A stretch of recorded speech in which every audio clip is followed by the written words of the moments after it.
सवाल ये है कि मुस्लिम वोट कहाँ बढ़ता है। मुस्लिम वोट ये जो पॉलिटिकल पार्टीज़ हैं ये देती हैं टिकट।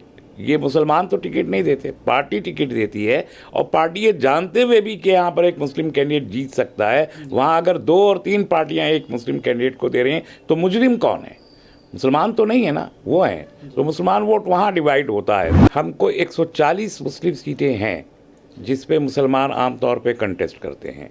इसका मतलब है वहाँ पर 20% एंड अबव मुस्लिम वोट उन सीटों पर होता है और 20% बहरहाल हैं ही मुसलमान यूपी में कम अज़ कम। कि उत्तर प्रदेश में सबसे ज़्यादा मुसलमानों को टिकट देने का काम बीएसपी करती है, हमेशा उन्होंने दिया है।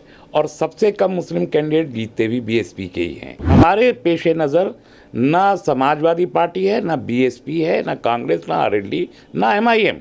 हमारे पेश नज़र सिंगल पॉइंट एजेंडा है हंग असेंबली और मुसलमानों का बढ़ता हुआ रिप्रेजेंटेशन। कि ये सेकुलर पार्टीज़ भी जो सॉफ्ट हिंदुत्व का कार्ड खेल रही हैं पिछले 15-20 साल से, ये टेक्टिकल अंडरस्टैंडिंग रखती हैं बीजेपी के साथ और उस बीजेपी को इलेक्शन जिताने में इस तरीके से ये मुस्लिम सीट्स पे पर्टिकुलरली ये एक खेल खेलती हैं।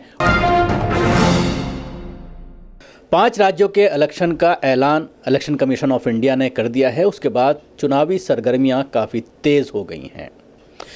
अगर बात करते हैं उत्तर प्रदेश की और मुस्लिम पॉलिटिक्स की, उसको लेकर डॉक्टर तस्लीम रहमानी मुस्लिम पॉलिटिकल काउंसिल ऑफ इंडिया के जो अध्यक्ष हैं, उनके ज़रिए एक डाटा तैयार किया गया है। क्योंकि आम तौर पर एक बात बार बार बहुत सारे लीडरों के ज़रिए कही जाती है कि उत्तर प्रदेश में 110 से ज़्यादा सीटें ऐसी हैं जहां पर मुसलमान वोटर्स जो है काफ़ी प्रभावित है।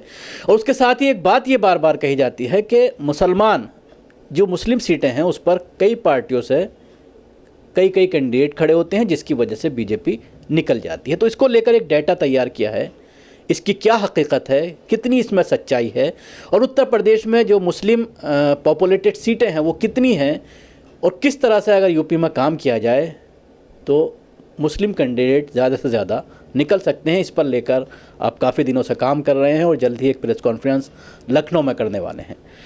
क्या कहना चाहेंगे, किस तरह का डाटा तैयार किया गया? देखिए, इलेक्टोरल पॉलिटिक्स अपने आप में एक साइंस है और एक टेक्निक है।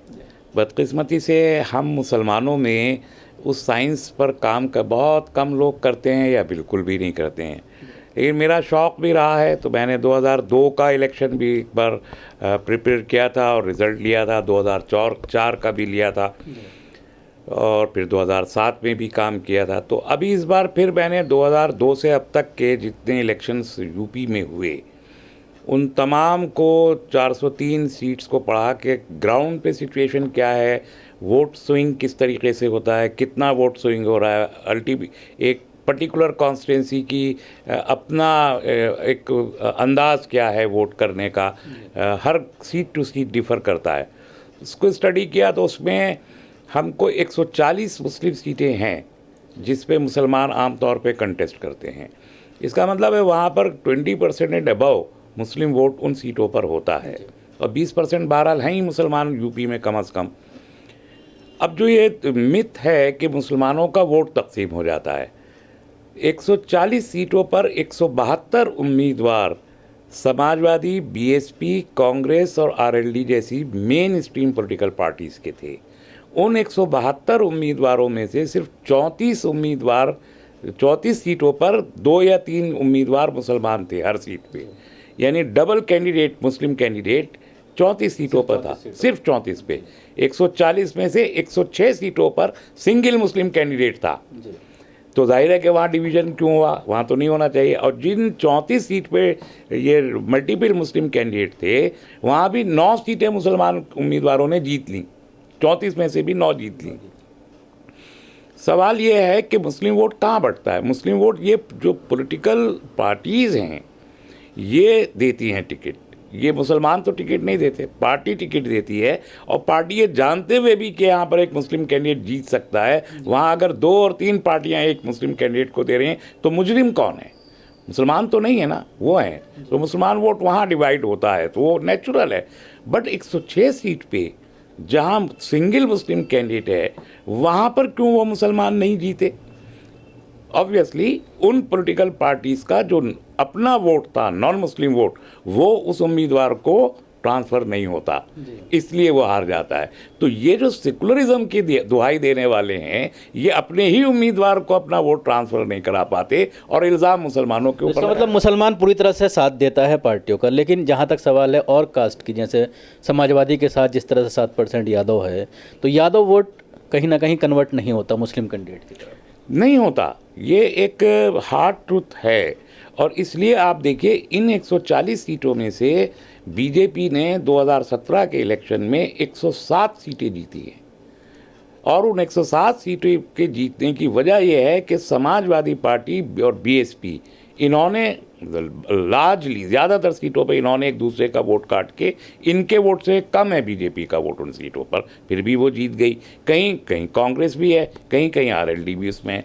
तो बड़ा सीधा सा है कि मुझे कहीं लगता है कि ये सेकुलर पार्टीज़ भी जो सॉफ्ट हिंदुत्व का कार्ड खेल रही हैं पिछले 15-20 साल से, ये टैक्टिकल अंडरस्टैंडिंग रखती हैं बीजेपी के साथ और उस बीजेपी को इलेक्शन जिताने में इस तरीके से ये मुस्लिम सीट्स पे पर्टिकुलरली ये एक खेल खेलती हैं और मुस्लिम वोट को ख़राब करा के बीजेपी को जिताने की जिम्मेदार हैं यही सेकुलर पॉलिटिकल पार्टीज़। एक बात आम तौर पर कही जाती है, उसकी क्या हकीकत है जानना चाहूँगा, कि उत्तर प्रदेश में 110 सीटें ऐसी हैं जो सिर्फ अपने बल पर मुसलमान जीत सकते हैं। नहीं, 110 तो नहीं है। जहाँ अपने वोट पे देखिए, अगर मल्टीपल कंटेस्ट है, मल्टीपल तो रहेगा ही यूपी में, कास्ट बेस पोलिंग होता है यूपी में, तो बीएसपी का अपना 15-20% वोट है जो इंटैक्ट है, समाजवादी पार्टी का थोड़ा सा वोट है जो इंटैक्ट है। तो ये जब समाजवादी, बीएसपी, कांग्रेस, बीजेपी लड़ेंगी, वहाँ अगर 30% एंड अबव आपका वोट है और आप उसे पोलराइज कर सकते हैं एक साइड पे, और पोलिंग परसेंटेज आपका ज़्यादा हो, यानी 70% एंड अबव हो, तब आप जीत सकते हैं वो सीट इस मल्टीपल कंटेस्ट में। ये कहना बिल्कुल गलत है कि आप वो सीट जीत नहीं सकते। कोई मतलब बाइपोलर इलेक्शन कहीं नहीं हो रहा यूपी में, ट्रायंगुलर या 4 कॉर्नर कंटेस्ट, उसमें आप 30% एंड अबव की सीट आराम से पोलराइज करके जीत सकते हैं। और उन सीटों की तादाद तकरीबन 90 to 100 है यूपी में। अगर सेकुलर पार्टी उत्तर प्रदेश की अगर देखा जाए, अभी जो हालात बन रहे हैं सिनारियो, तो उसमें देखने में ये आ रहा है कि सबसे ज़्यादा जो टक्कर देने वाली है वो समाजवादी पार्टी है। और समाजवादी काफ़ी मुस्लिम कैंडिडेट को टिकट भी देती है। हालांकि ये देखने वाली बात होगी कि इस बार किस तरह के माहौल रहते हैं। आज़म खान जिस तरह से जेल में हैं, अब क्या माहौल बनता है।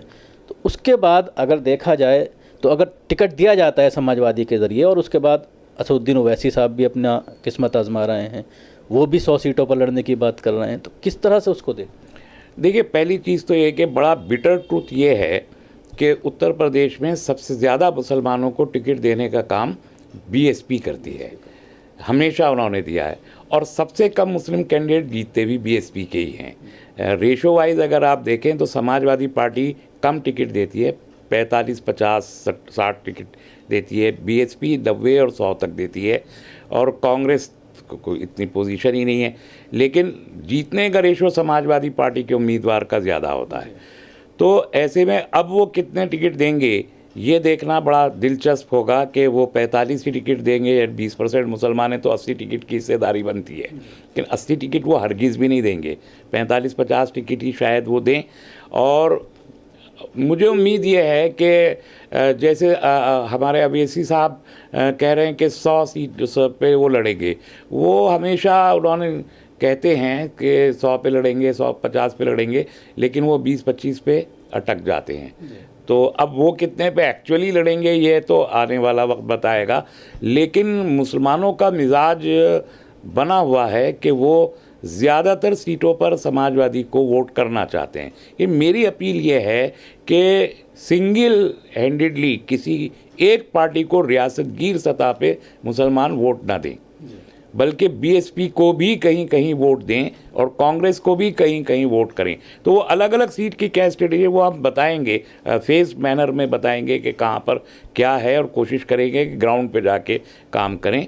लेकिन हंग असेंबली लाने के लिए मुसलमान वोट करें, ये बहुत इंपॉर्टेंट है इस इलेक्शन में। तो उसके लिए किस तरह की स्ट्रेटजी आप लोग कर रहे हैं कि सीट टू सीट पूरा डाटा तैयार करके लोगों तक मैसेज पहुंचाया जाए। और उसमें भी एक चीज़ का अक्सर ये देखने में आता है, अगर किसी मुस्लिम तंजीम के ज़रिए कोई प्रेस कॉन्फ्रेंस करके एक बड़ी अपील की जाती है कि फ़लाँ पार्टी को वोट दें या बीजेपी को हराने के लिए वोट दें, तो उसका फ़ायदा कहीं ना कहीं बीजेपी को होता है। नहीं, मैं तो कह ही रहा हूँ कि रियासतगीर सतह पर मुसलमान किसी भी एक पॉलिटिकल पार्टी को वोट ना करें। समझदारी का तकाजा है। जैसे आपने बिहार में आरजेडी को पूरा वोट कर दिया, उससे आपको कोई फ़ायदा होने वाला नहीं है। तो हम डिस्ट्रिक्ट लेवल पर मीटिंग बुलाएंगे हर जगह, और उस डिस्ट्रिक्ट में जो 5, 6, 7 सीटें हैं डिस्ट्रिक्ट में असेंबली की, उनके नुमाइंदों को भी बुलाएंगे जो वहाँ के असाबुर राय न्यूट्रल लोग हैं, नॉन पॉलिटिकल, उनको समझाएंगे वो सारे स्टैटिस्टिक्स जो उस ज़िले के हैं, और उसकी बुनियाद पर कैंडिडेट देखने के बाद ये समझ में आ जाएगा कि किसका पलड़ा यहाँ भारी है, और उन लोगों से दरख्वास्त करेंगे कि वो इस सीट पर इस पार्टी के नुमाइंदे को तरजीह दें।